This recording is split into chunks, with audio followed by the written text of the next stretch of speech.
One Piece, Chapter 1024. Let's dive in. Hello, and welcome to my channel, where I will be covering anime and manga related content, One Piece for this instance, so spoilers beware for those who are not caught up. Real quick, while you're in these waters, smash that subscribe button, drop a like, leave your thoughts, comments, and theories down below, and if I find any of them interesting, I will be leaving them in this box towards the end of the video. Alright kiddos, I hope you're wearing your seatbelts because we're gonna go zoom through last week's chapter. Lore galore. We found out that a long time ago, in a supercontinent far away, there used to be a land of gods on top of the Red Line, which predated Mary Joie. We also learned about the term Lunarian from Queen, which many people believe to be the name of King's race. Zoro is stated by Hyogoro to be the spitting image of Shimotsuki Ushimaru in his youth, down to their sword style. And get this, Ushimaru, the daimyo of Ringo, is the descendant of the sword god Shimotsuki Ryuma, who also happened to be a one-eyed samurai. Interesting. Inuarashi and Nekomamushi are transformed into their Sulong forms and are fighting their respective opponents Jack and Perospero. Meanwhile, Raizo and Fukurokuju are having one heck of a Hokage level battle on the castle's second floor.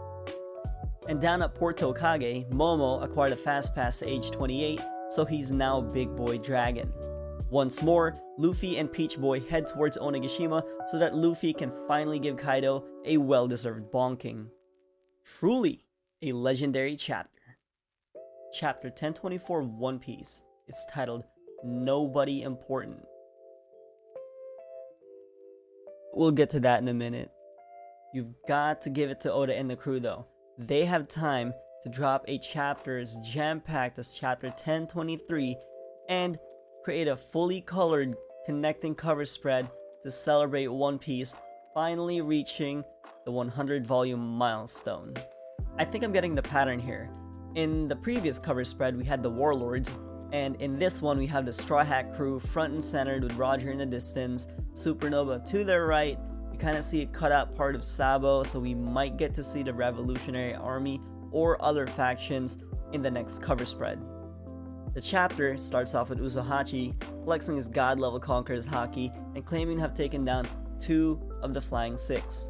Speed is with Nami and Otama, and she gives us an explanation that Big Mom's Conqueror's Haki, the echoes of it, were knocking out the Beast Pirates. But unfortunately, we know that's a lie. I feel like Oda is trolling the fanbase at this point because he knows we're gonna pick apart every single detail in the chapter and kind of use it to like say, oh, Oda foreshadowed in chapter 1024 that Usopp is gonna unlock Conqueror's Haki.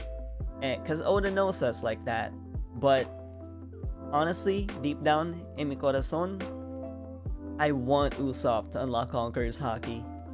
Can you imagine end of series Usopp fighting Van Augur? They're on completely separate islands, and they're using nothing but observation Haki to try and snipe each other. And in the middle of it, Usopp unlocks Conqueror's Haki, and then uses an infused bullet to take down Van Augur, to finally become the legitimate Soji King, the Sniper King of the Grand Line, and a brave warrior of the sea.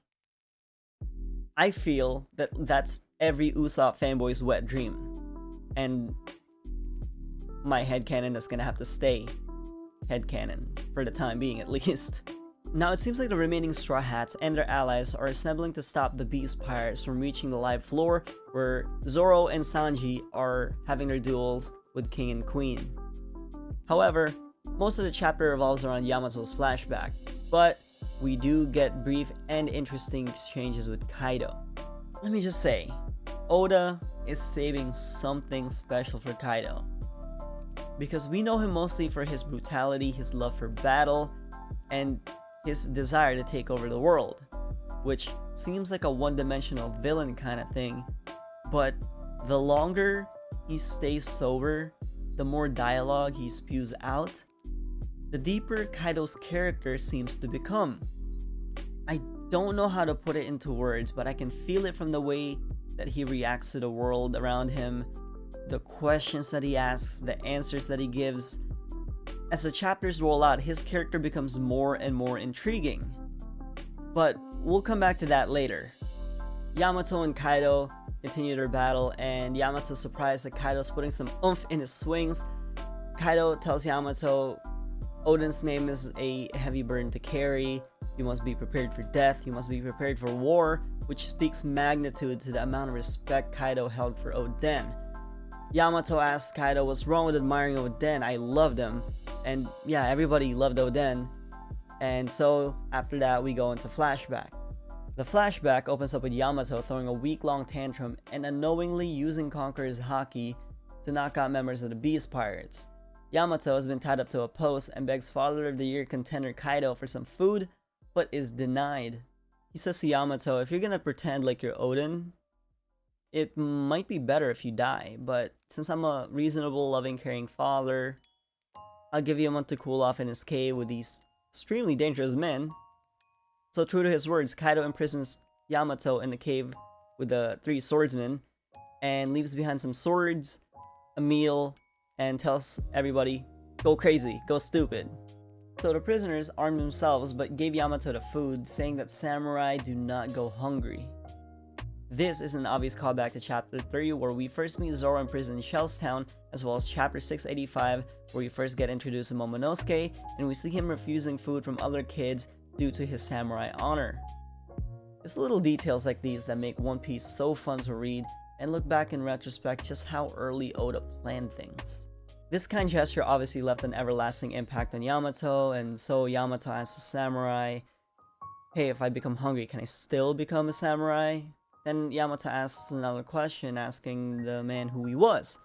The man responds and says, I'm nobody important, which is okay, that's cap. That's cap. Like, y'all see that resemblance? See the resemblance? Anybody? Anybody? Yamato brings out Oden's logbook and reads it with the samurai. Together, they found out about Oden's journey and about an upcoming battle 20 years into the future. Yamato says that they want to become stronger so that they can sail out to sea and get even more stronger, while the 3 samurai realize that 20 years is too long of a wait, and that their role is to ensure that Yamato survives to join the upcoming war in the future. And so, they break out of the cave and confront Kaido, so we can safely assume that they got hit with so many Thunder Baguas that they just seized all forms of respiratory and homeostatic functions. End of flashback. The last page returns to the present, and Yamato is angry at Kaido, asking him, I had people that accepted and believed in me. What right did you have to steal my freedom? Wano's freedom. And who would have known that with a nuanced sentence, Kaido would further cement his candidacy for possibly becoming the greatest One Piece villain thus far. The man said, there are no easy answers in this world, you immature brat. They have one final clash with Thunder Baguas, and that's the end of the chapter. I find that characters who start on one side of the moral spectrum but develop dynamic idealisms to be more interesting. What I mean by that, for example, is say you have a character, and you can say that that character is either morally good or bad depending on their morality values. A character that stays good throughout the story without ever going through difficulties is a boring, static character. But characters become more dynamic and alive as their morality fluctuates and they're forced to take actions that they normally would have not taken due to their ideals being challenged by the world and characters around them. The most perfectly written villains are often the ones with the biggest flaws and are subjected to the most organic changes. Take for example, Guts from Berserk, Miyamoto Musashi from Vagabond, or Thorfinn from Vinland Saga, as well as their respective antagonists, Griffith, Sasaki Kojiro, or Askeladd. I'm not saying Kaido's up there, but he has the beginnings of what makes a compelling human character. His morality is not static, his actions have world-changing repercussions, and his dialogue has nuances that don't reflect his actions, providing layers and layers of depth to his character. Character complexity is something that Oda is setting up for Kaido little by little with each panel and dialogue. In my guts, I feel that Kaido is one chapter away or one flashback away from becoming the greatest One Piece villain to this date. How do you feel about Kaido as a character and what we've seen so far? Does he have what it takes to surpass Crocodile and Doflamingo? So this theory floating around states that Admiral Green Bull is none other than drumroll, Shimotsuki Ushimaru. A supporting connection for this theory is the saying that the samurai do not go hungry, which can be found in chapters 3, 685, and 1024. And what do you know? Admiral Green Bull has claimed that it's been 3 years since they've eaten anything. Ushimaru was also seen with a bull theme on his clothes, and in the anime, the bulls were colored green. Ushi also means bull in Japanese. The oldest post I could find supporting this theory was by NeoDio_02, which was posted on November 28, 2019 on Reddit. So, how do you feel about the theory? Is there enough reasonable evidence? Or is it just mere coincidence? Let me know what you think. That wraps it up for another amazing chapter of One Piece. Please destroy that subscribe button, drop a like, leave your thoughts, comments, and theories down below. Remember to stay hydrated, stay sexy, and don't forget to hockey up. I will catch you in the next one. Peace.